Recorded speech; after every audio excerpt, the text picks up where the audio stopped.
अस्सलाम वालेकुम नाजरीन, आज मैं आपके लिए लेके आया हूँ एक ऐसी किताब जो आपके जमूद को तोड़कर आपके अंदर एक तहरीक पैदा करेगी और आपके अंदर इनकलाब की एक किरण ज़रूर पैदा करेगी और आपको आपके इस्लाफ की याद ताज़ा कराती रहेगी।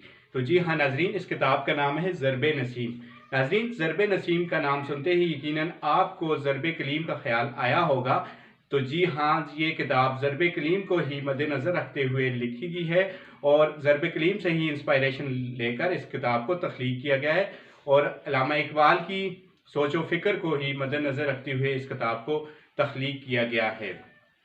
नाज़रीन, इस किताब का मुसन्नफ़ नसीम स्वाति यानी मैं खुद हूँ और मैंने ये आपके लिए ये किताब तख्लीक की है। ये एक नायाब किताब है, आप यकीनन इससे बहुत ज़्यादा इस्तिफ़ादा हासिल कर सकते हैं। नाज़रीन, आप इस किताब को स्क्रीन पर नज़र आने वाले व्हाट्सएप नंबर पर रब्ता करके मंगवा सकते हैं।